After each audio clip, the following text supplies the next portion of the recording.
Je vous propose un corrigé rapide du sujet un peu ancien de 2017 sur la diffraction par une poudre de cacao. Dans la première question, on nous demande les principales propriétés d'un faisceau laser. Déjà, la lumière laser, c'est une lumière qui est extrêmement intense. C'est une lumière qui est également très directive, contrairement à des sources de lumière traditionnelles. L'angle d'ouverture est relativement faible.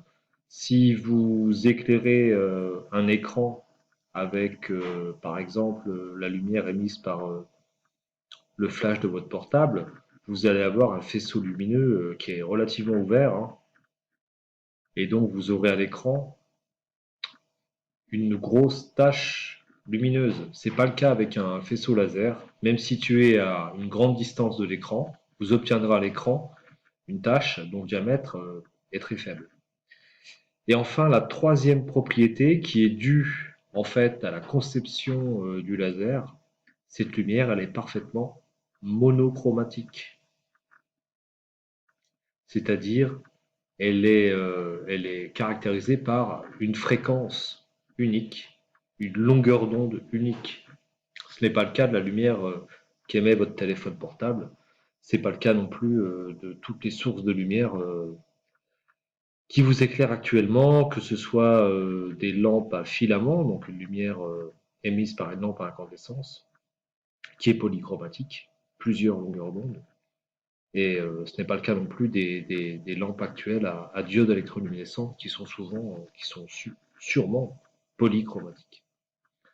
Alors la question suivante, on s'intéresse donc à la diffraction de la lumière par un obstacle, par un fil, et on nous demande, pour une longueur d'onde donnée, de décrire l'évolution du demi-angle θ0 en fonction du diamètre du fil et de donner la relation. Alors, je donne la relation en premier, parce que je la connais par cœur dans mon cours, θ égale lambda sur A.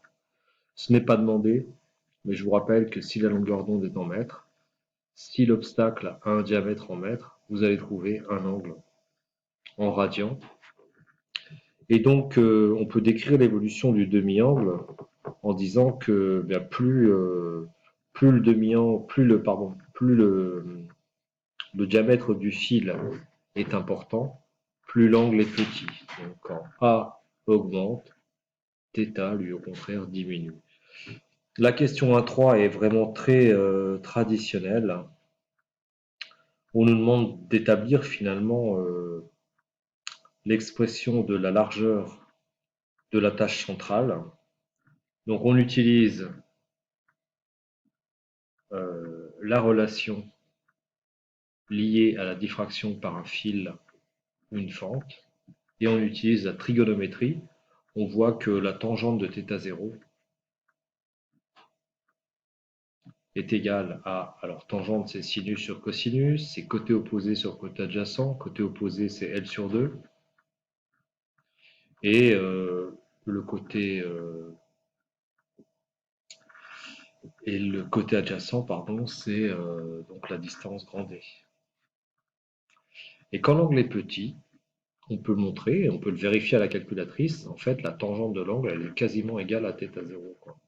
Donc θ0 est environ égal à L sur 2D. On a donc L sur 2D qui est égal à lambda sur A, produit en croix, grand L fois A égale 2D, 2D fois lambda, donc grand L égale 2 lambda D sur A, fois 1 sur A. Donc on a bien, je crois, la relation qui est demandée.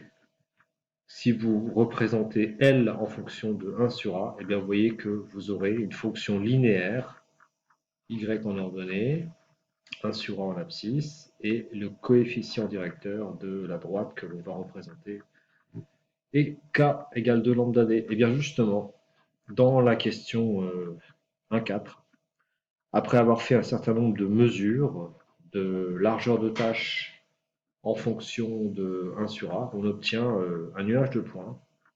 J'ai essayé de tracer une courbe qui passe par un maximum de points. J'ai établi que cette droite passe par deux points, le point A, c'est-à-dire l'origine, 0, 0, et le point B, qui a pour abscisse 5, 0, 10 puissance 4, et pour ordonnée 12,5. Alors attention aux unités. Moi, je vous propose tout de suite de convertir les abscisses et les ordonnées dans les unités du système international. Donc 1 sur A, eh bien, en mètres moins 1, mais par contre, l'ordonnée 12,5 en centimètres, je le convertis en mètres, ça fait 0,125. Donc 0,125. Comment déterminer le coefficient directeur de cette droite, qui ici se donne K? Je vous rappelle que c'est YB moins YA sur XB moins XA, c'est-à-dire 0,125 divisé par 5, 0, 10 puissance 4. Je cherche ma calculatrice. Donc vous voyez que le coefficient directeur est égal à 2,5 10-6. Ce coefficient directeur, il a une unité. L'ordonnée est en mètres. L'abscisse est en mètres moins 1. Des mètres divisé par des mètres moins 1, ça fait des mètres carrés. Donc, finalement, 2 lambda d égale 2,5 fois 10-6 mètres carrés. L'objectif de cette question est de déterminer la valeur de lambda. Donc, lambda égale 2,5 10-6 divisé par 2d. Je recherche dans mon donc c'est 200 cm, donc 2 mètres. 2,5 10-6 divisé par 4. 1,5625 10-7. Je vais laisser pour l'instant 3 chiffres significatifs. 1,56 10-7.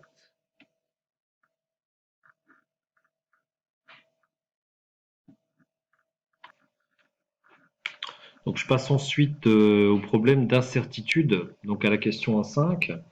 J'ai appliqué la formule qui m'est donnée, on fait une erreur, une incertitude de mesure sur lambda, on me donne la relation, on voit qu'on fait une erreur sur lambda parce qu'on fait une erreur sur la mesure de la distance, et on fait également une erreur sur la mesure et le calcul de k. Donc j'ai appliqué la formule. Petite remarque en passant, ne pas perdre trop de temps, là j'ai un rapport, donc incertitude de d sur d, inutile de tout retransformer en mètres, hein. J'ai laissé 0,1 cm divisé par 200, j'oublie pas le carré, idem à côté. Je vous invite à retaper ce calcul sur votre calculatrice, ça paraît tout simple, mais personnellement j'avais fait une erreur, donc j'ai recommencé une deuxième fois. Je trouve une incertitude sur lambda qui est égale à 7,49 10-9. Je vous rappelle que l'incertitude, qui peut se noter plutôt U de lambda, dans ce sujet, l'auteur avait décidé de la noter delta de lambda, mais de manière internationale, on préfère la notation U de lambda. Au lycée, cette incertitude, elle se donne avec un seul chiffre significatif arrondi au-dessus, hein, c'est la règle. Donc en fait, 8, 10, 9. Je vous rappelle que lambda, on avait trouvé 1,56, 10, 7. Donc, puisque l'incertitude porte sur la puissance moins 9, je garde le 1, je garde le 5, je garde le 6, mais j'ai une incertitude sur le 6. Inutile donc d'écrire les chiffres suivants. Donc lambda, je peux recopier ma valeur, 1,56, 10-7, c'est-à-dire 1,56, 10-7 mètres, pardon, avec une incertitude de 8, 10-9. Alors on nous demande de confronter ce résultat avec les mesures données par le fabricant. Le fabricant nous explique que le granulomètre laser, il utilise des longueurs d'onde qui vont de 635 à 830 nanomètres. Donc vous voyez qu'il y a une erreur, hein. J'ai trouvé moi 1560 nanomètres. J'ai fait une boulette quelque part, à vous de la retrouver. Voilà, j'ai rectifié mon erreur de calcul, donc je pense que j'avais oublié le 2 qui était là. Lambda 625 10-7 mètres, c'est-à-dire 625 nanomètres. J'ai refait le calcul de l'incertitude de lambda et je trouve que l'incertitude de lambda vaut 3 10-8 mètres. Donc, Je peux affirmer que lambda est égal à 625 10-7, 625 nanomètres. Et comme j'ai une incertitude sur la puissance moins 8, je suis gêné avec ce 5. Donc soit j'écris 6,2 10-7 ou bien 6,3 10-7 pour lambda, c'est-à-dire environ 630 nanomètres. Et donc, par rapport aux informations du fabricant, hein, qui dit que la valeur va de 635 à 830 nanomètres, je trouve une valeur expérimentale qui est dans la fourchette basse de la valeur.